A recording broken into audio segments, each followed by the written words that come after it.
Alors, bonjour à tous, on va faire un commentaire du cours que vous allez copier. Donc, je vous ai mis en pièce jointe dans le blog le cours à recopier. C'est le cours que je suis en train de faire là, c'est-à-dire que je vais le remplir et vous aurez la version remplie. Comme ça, je peux expliquer en même temps.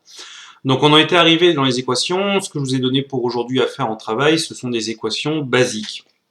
Il existe un type d'équation particulier qui s'appelle les équations produit nul. C'est pas beaucoup plus compliqué, au contraire, c'est même assez simple, puisque ça va utiliser la première question qu'on a fait pour aujourd'hui, c'est-à-dire quand vous avez, par exemple, 3x plus 2 est égal à 0. Donc c'est pas très compliqué.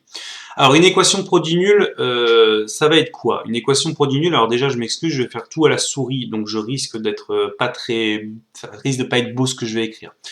Une équation produit nul, c'est quoi? C'est quand j'ai, par exemple, 7x plus 3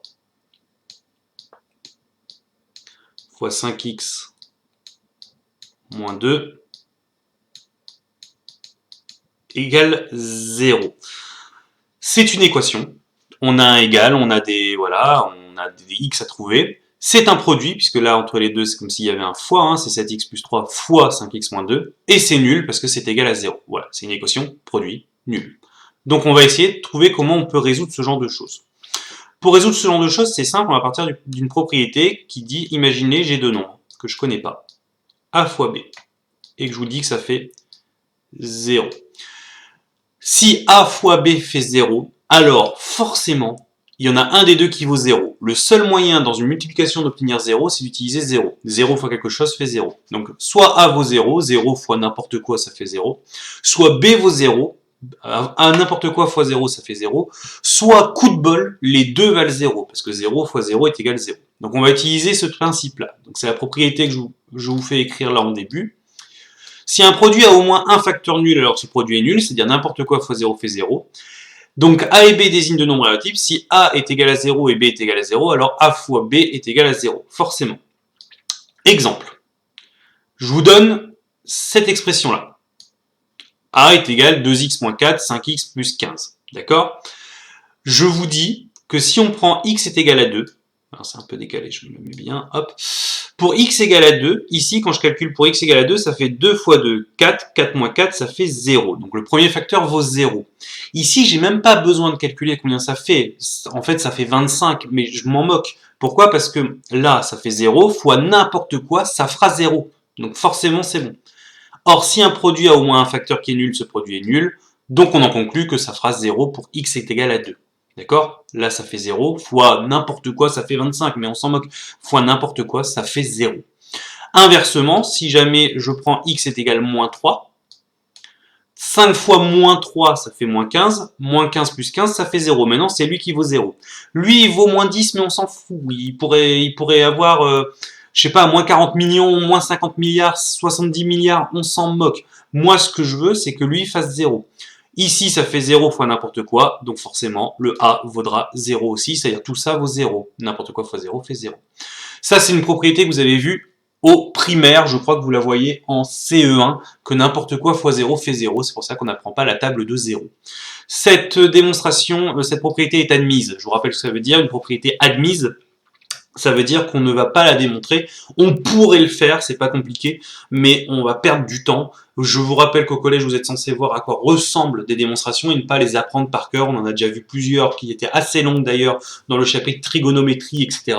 Donc on ne va pas s'embêter à faire des nouvelles démonstrations, surtout qu'on manque de temps et que c'est pas très facile à distance. On verra si on en fait dans d'autres chapitres. On continue. Alors ça, c'est la propriété qui va nous intéresser. C'est ce que je vous ai donné tout à l'heure.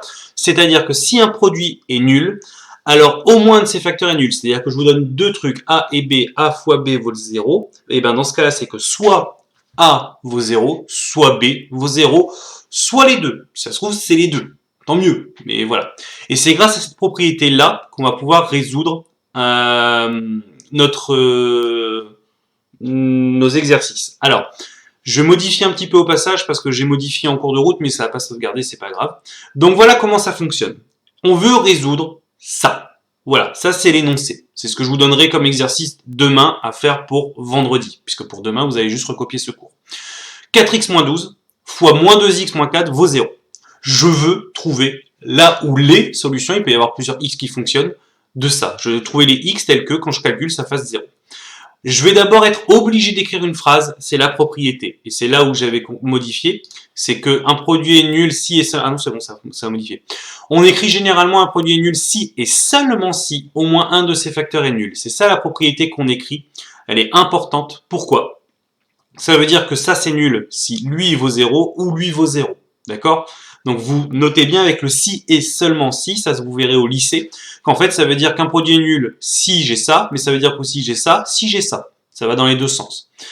Par exemple, je suis en troisième F, si et seulement si Monsieur Bailly est mon professeur principal. Je suis en troisième D, si et seulement si Monsieur Delmas est mon professeur principal. Voilà, c'est une condition unique qui fait qu'on ne peut pas faire autrement. D'accord? On continue, donc on veut résoudre ça. Je suis obligé dans chaque exercice que je vais faire où je veux résoudre un truc comme ça de mettre cette phrase. N'essayez pas de me dire ah mais monsieur, est-ce on est obligé de mettre la phrase? Oui, c'est une obligation, c'est comme un théorème, c'est comme une propriété, vous êtes obligé de la mettre. Ensuite, on va faire une séparation. On va se séparer en deux. Pourquoi? Parce que la propriété nous dit que ça fois ça donne 0, si ça vaut 0 ou ça vaut 0. Donc on va écrire soit c'est ça qui vaut 0, 4x moins 12 qui vaut 0. Soit c'est moins 2x. Alors on écrit soit, hein. Soit c'est moins 2x moins 4 qui vaut 0. Soit l'un, soit l'autre. Ok? Ben, on n'a plus qu'à résoudre. Je résous de ce côté-là. Donc, je veux mettre les x d'un côté et les pas x de l'autre. C'est pour ça que je vous ai dit que c'était assez facile, parce que ça ressemble à la première question que vous avez fait pour aujourd'hui. Elle n'est pas difficile, parce que de ce côté-là, il n'y a rien. Donc en fait, lui, il est au bon endroit. Lui, il n'a rien à faire là. Donc je vais faire plus 12 de chaque côté. Donc j'annule le moins 12 en faisant plus 12. Si je fais plus 12 d'un côté, je fais plus 12 de l'autre. C'est très compliqué d'écrire avec la souris. Voilà. Ça fait que 4x... Oh là là là. Je suis désolé, hein, j'essaye d'écrire un petit peu correctement, mais bon. 4x vaut 12, parce que le PC, en plus, il n'arrive pas à faire les fractions et tout ça. Et comme le 4, je veux pas qu'il soit là, je veux juste x. Pour annuler le x4, je vais diviser par 4 à gauche et à droite. J'arrive à x égale à 3. De ce côté-là, moins 2x, moins 4. On va dire que le moins 2x il est du bon côté, donc on va faire plus 4 de chaque côté. Moins 2x, moins 4, plus 4, ça fait mal à la main en plus, est égal 0 plus 4. Donc j'arrive à moins 2x égale 4. C'est la dernière fois que je fais un truc comme ça. Ça me détruit la main. Et je veux pas le moins 2 puisque c'est moins 2 fois x, donc je divise tout ça par moins 2 pour avoir ce que vaut x. Donc ça fait que x de ce côté-là, il reste que x est égal à 4 divisé par moins 2, ça fait moins 2. Ok? Bien. Est-ce que j'ai laissé de la place? Non. On va essayer de laisser de la place. On va faire comme ça. Hop. On vérifie. Ah non, il veut pas. Ça, c'est la phrase réponse, on verra plus tard. On vérifie. C'est une obligation de vérifier. Je suis toujours avec la séparation. Hop. Donc on met de ce côté-là, tac, vérification. De ce côté-là, vérification. Hop. Au collège, c'est obligé. Au lycée, vous le ferez plus, mais au collège, on vous demande de vérifier. Hop, vérification. On remplace ici par ce qu'on a trouvé. Donc 4x moins 12. Je remplace par le x que j'ai trouvé, c'est-à-dire 3. Donc 4 fois 3, je suis censé trouver 0. Hein. Moins 12.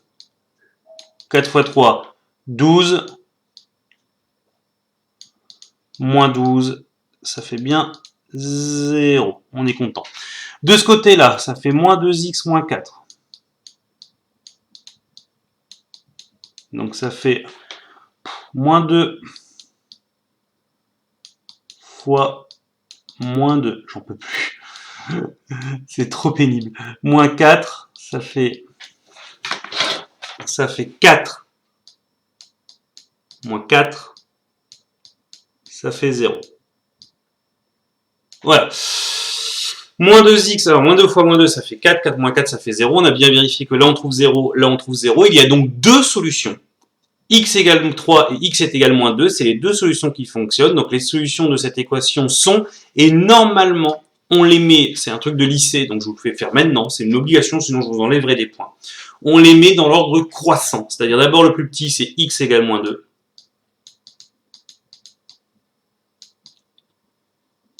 Et, oh là là, x égale 3. Voilà, x égale moins 2 et x égale 3, tout simplement. Voilà, vous avez résolu, il n'y a pas de problème. On écrit en dessous une petite remarque, une démonstration, pardon. La démonstration, cette propriété est admise, c'est-à-dire qu'on ne démontrera pas la propriété qui est au-dessus, on considère que c'est bon. Remarque, il peut arriver que les deux facteurs soient égaux à 0 en même temps, d'accord? Exemple, ici je trouve x égale 3, et ici je trouve x égale 3, il n'y a plus qu'une seule solution, la solution de cette équation est x égale 3. Généralement, vous allez en trouver deux différentes. Les deux propriétés différentes peuvent s'écrire à l'aide d'une seule propriété, c'est celle-ci, c'est celle qu'on a utilisée et qu'on utilisera toujours dans notre... Ça remonte quoi ça? Ça remonte tout en haut? Ouais, c'est bon. Qu'on utilisera toujours dans nos exercices. Un produit est nul si et seulement si au moins un de ses facteurs est nul. C'est celle que j'ai écrit ici. Un produit est nul si et seulement si au moins un de ses facteurs est nul. Donc on a a fois b est égal 0, si et seulement si a est égal 0, b est égal 0, c'est cette propriété que l'on citera lorsqu'on veut résoudre des équations de ce type. Voilà. Donc vous avez, hop, ici, différentes, une façon très simple de faire. Vous prenez votre équation, vous séparez en deux, ça, soit ça vaut 0, soit ça vaut 0, n'oublions pas la petite phrase, et vous vérifiez et vous faites la phrase réponse. Voilà. Demain, on fera des exercices sur ça. C'est pas compliqué. Là, je vous demande de réécrire au propre, et j'ai bien dit réécrire, pas d'imprimer, etc. dans votre cahier de leçons. Comme ça, ce sera fait pour demain, et demain, pour vendredi, je vous donne les exercices. Demain, à 10 h, on se donne rendez-vous pour une classe virtuelle pour ceux qui le veulent, ceux qui ont des questions, ceux qui ont des remarques ou quoi que ce soit. Pas des questions, comment dire, des questions pour améliorer notre façon de fonctionner, etc. Je pense que ça durera moins longtemps que la fois dernière, parce que la fois dernière, ça a duré quand même 45 minutes. Là, j'aimerais qu'en 15-20 minutes, ce soit fait. Si vous n'avez pas de questions ou autre, ne venez pas. Et n'hésitez pas à m'envoyer un mail si vous avez des questions, ce sera plus simple. Moi, je me connecte à la classe virtuelle, je vous enverrai le lien dans le blog, le lien sera dans le blog, pour voir un petit peu avec vous. Et voilà, s'il n'y a personne, tant mieux, ça veut dire que tout roule et que tout se passe bien en mathématiques. Voilà.